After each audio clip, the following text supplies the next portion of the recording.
we have our advanced conversational hypnosis timeline.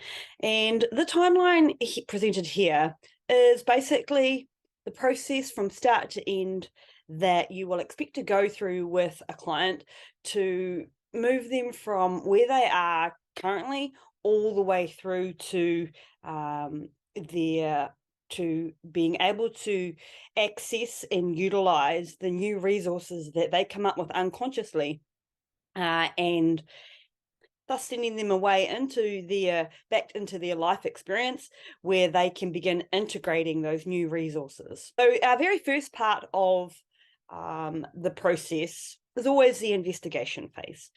So during the investigation phase, the client is going to present to us with a problem or a goal. And through that investigation phase, we're going to find out a lot more information about the client, but also along that investigation phase, we're going to follow a path that is going to lead our conversation from a conscious conversation into a much more meaningful unconscious conversation.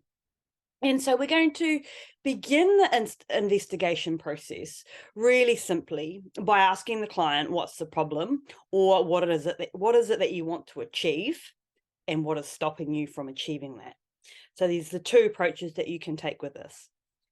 Knowing, always remember at any point within the process that all roads lead to Rome. So if you get a feeling to follow a response that the client gives you, then follow that track.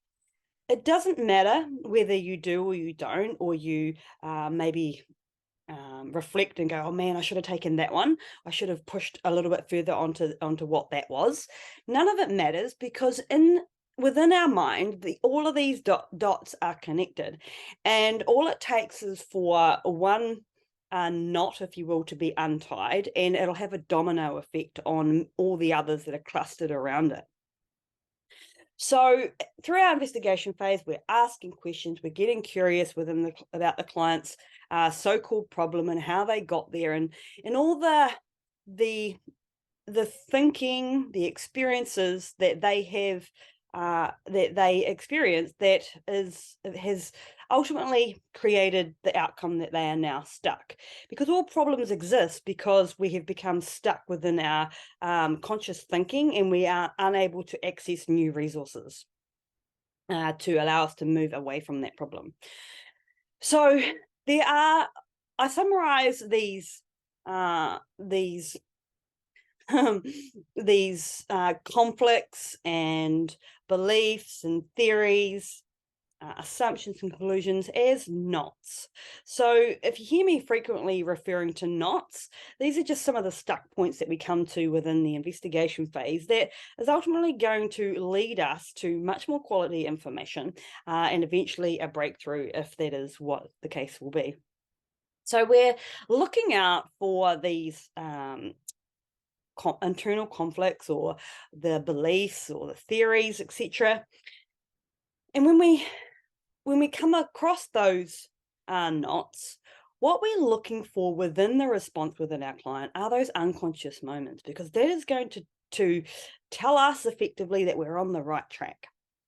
And so whenever we come across an unconscious moment, whether it be a verbally expressed one through a metaphor, or just a change in the pitch, or the expression or the emphasis of certain words that the client used, or whether it be a physical representation of a pause within their speech, or a scratching of the face, or a scratching of the head, or a tenseness of the shoulder, like so many things can show up. And the great thing about this process, as I mentioned before, all roads lead to Rome, and you can never really get it wrong.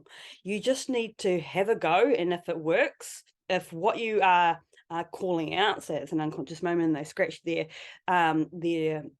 jaw or their ear, if they don't create any further response to that, then who cares? We just carry on and look for some more unconscious moments, because they are constantly being presented.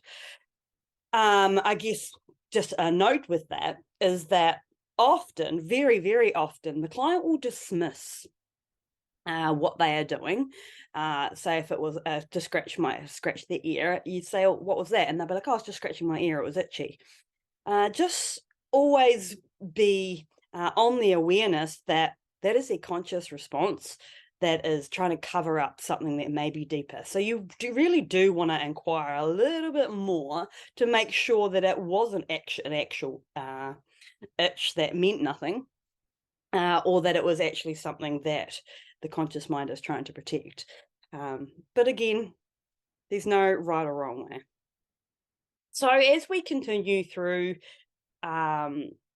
exploring all the knots within our client, we're going to have these opportunities where we can begin to challenge our client's thinking, challenge their beliefs and challenge their conflicts, etc. That when we do that, we are untying those knots. And as I mentioned before, if we untie enough knots, the domino effect will take place, and the whole perspective of their problem will begin to dissolve or change. And what we're looking for as an eventuation of that is new resources. When we start hearing our client coming up with like, oh, I could just do this, or I really just need to go out and go for a walk or something. So it's a resource that the client has come up with, not that you have given them. It's one that they have come up with. That is what we are wanting to start to notice within our client, because that means that's a really great indication that the unconscious mind is starting to work again. That thought is no longer stuck and it's beginning to move. So that's the difference between thinking and thought. Thought is a stuck thinking process, and thinking is obviously that it is still moving. And we know when the client is thinking, when it is beginning to express new ideas or choices, or that the client has gone internal, and you can notice within the client that there is something moving within them.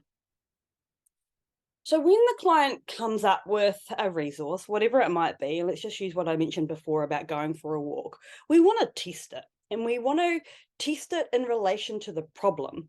So we're connecting these dots, if you will. So we might say to them, so how would going for a walk help you with the problem, whatever it might be, help you to sleep better? And they will begin to connect those dots, or they might not. Now, the thing that we want to look out for here are the buts, or the hesitation, the sense of doubt that can have within them, and then also continue to listen out for further beliefs, further theories, further limitations that the client is going to present to us. So say, for example, again, utilizing, I was just going to go for a walk, they might come up with, but I've never been able to walk very far. Okay, so tell me more about that.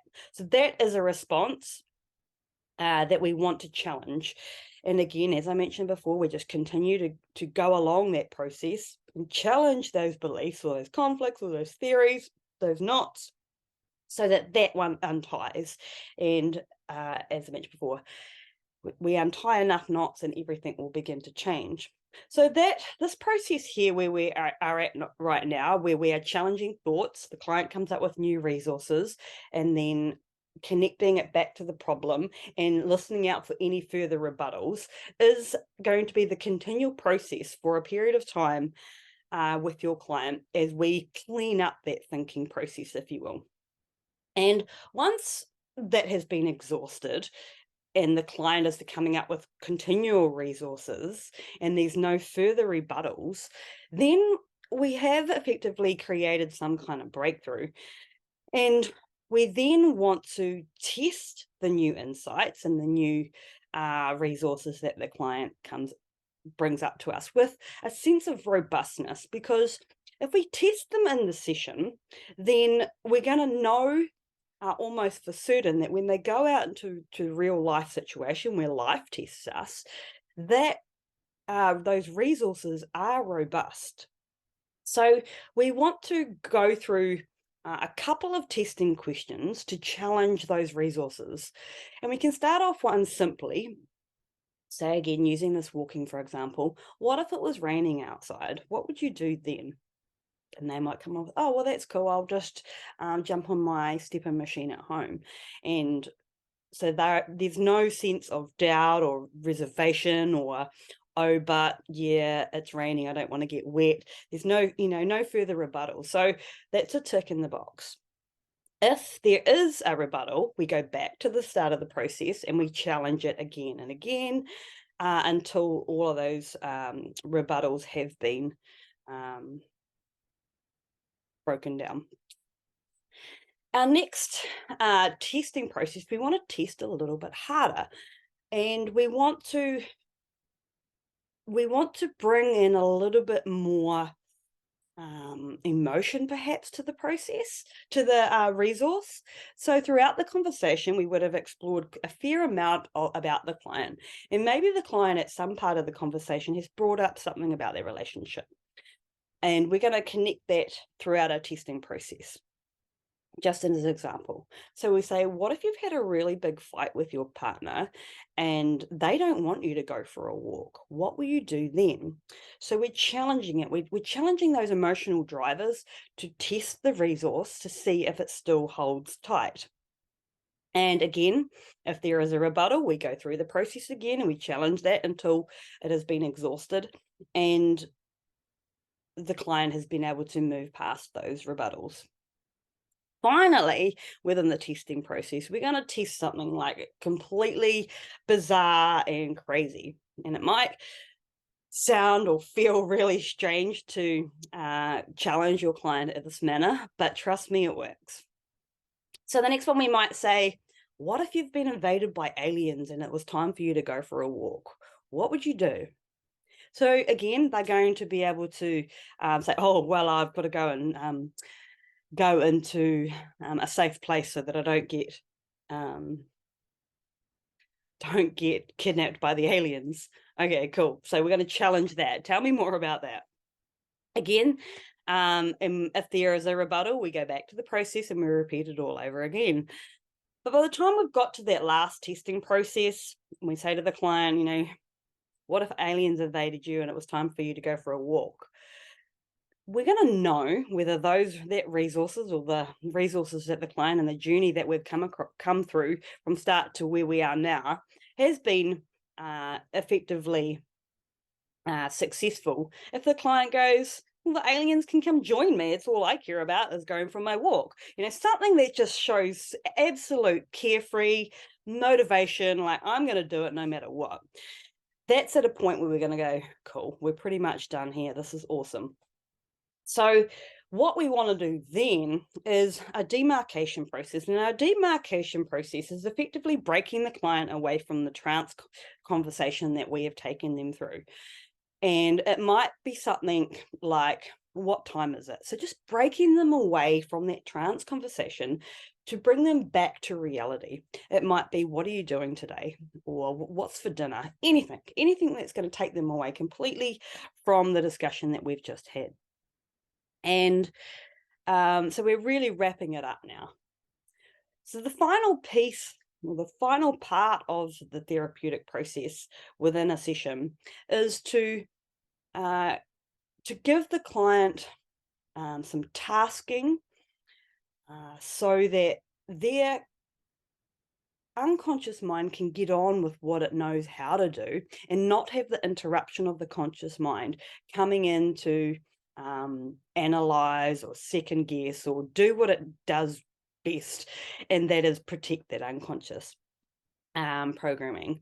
And so there are a couple of things that we want to task our client with, and it might be really suggest that you go for a nap, or you go for a nap so that you can allow your mind to process. Or it might be go to the gym and have a really great workout. It might be go out and have a coffee and a meal with your family or a friend, something that's going to keep the conscious mind active so that the unconscious mind can do what it needs to do. And that really is the session from start to end. Now, what happens at the end of a session where you know you've gone through the whole process, you've cleaned up all the knots, you've tested, you've demarcated, you've given the sleep tasking? All you need to do now is leave your client to go out into their big wide world and to implement and integrate the resources or the new insights, the new choices that they have come up with. Now, the best thing to do here is to leave the client be, to leave them to do what they need to do, to notice what they need to notice.